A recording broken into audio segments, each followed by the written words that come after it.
कैसे हो? तो गाइस आपको फिर से लेके चलते हैं राजस्थान कल्चर काका का ब्लॉक में। तो गाइस आज हम आपको बहुत ही अच्छी ऐतिहासिक कथा सुनाने जा रहे हैं। इस कथा से हमें और आपको बहुत अच्छा ज्ञान प्राप्त होने वाला है। सातवान राजाओं का इतिहास।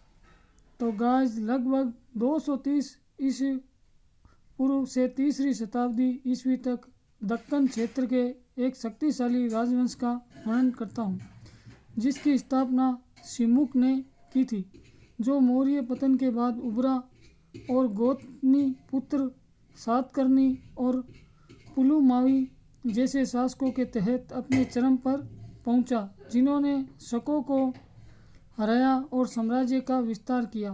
पैठण प्रतिष्ठान राजधानी बनाया, भूमि दान की प्रथा शुरू की और अमरावती व नासिक जैसे क्षेत्रों में बौद्ध और ब्राह्मणवादी संस्कृति को बढ़ावा दिया। प्राकृत भाषा और कला जैसे अमरावती शैली के विकास में योगदान दिया, जिससे ये प्राचीन भारत के महत्वपूर्ण शासकों में से एक बन गया।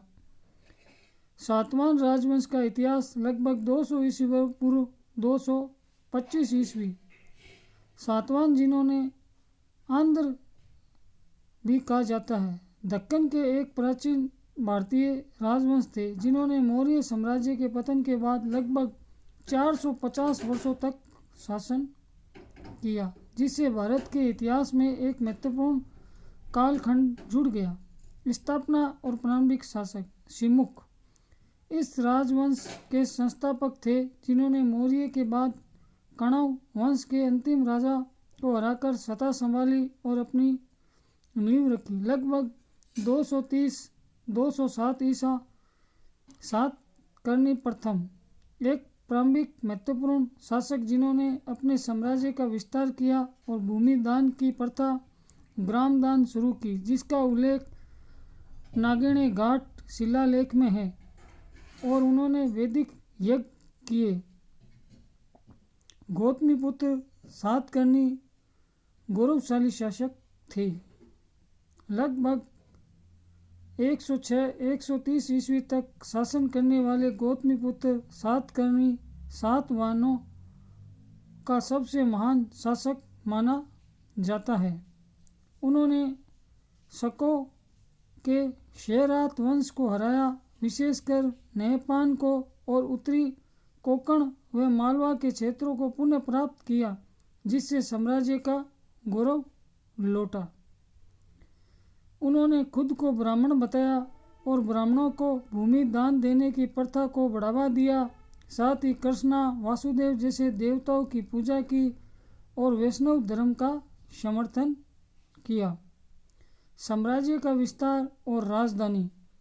गौतमीपुत्र के वशिष्ठ पुत्र पुलुमावी लगभग 130-154 ईस्वी ने साम्राज्य के सुदृढ़ किया और गोदावरी नदी के तट पर पैठण को अपनी राजधानी बनाया। साम्राज्य उत्तर में मालवा से दक्षिण में कर्नाटक तक फैला था। संस्कृति और अर्थव्यवस्था। धर्म। सातवान शासक ब्राह्मणवादी थे, लेकिन उन्होंने बौद्ध धर्म विशेषकर महायान संप्रदाय को भी संरक्षण दिया, जिससे नासिक, जुत्तार, अमरावती, नागा अर्जुन कोंडा जैसे स्थान बौद्ध केंद्र बने। भाषा और साहित्य। प्राकृत भाषा उनके शिलालेखों सिक्कों में प्रयुक्त होती है। राजा हाल ने प्राकृतिक प्रसिद्ध ग्रंथ गाथा सप्तशती की रचना की। कला। अमरावती कला शैली सातवान काल में विकसित हुई, जो बौद्ध स्तूपों और मूर्तियों में दिखती है, जैसे अमरावती और नागा अर्जुन कोंडा में। अर्थव्यवस्था। व्यापार और नौवहन के संरक्षण थे। उनके सिक्के पर जहाज बने होते थे। लोहे के औजार, कुदाल, हल, तीर व्यापक रूप से इस्तेमाल होते थे। सामाजिक व्यवस्था।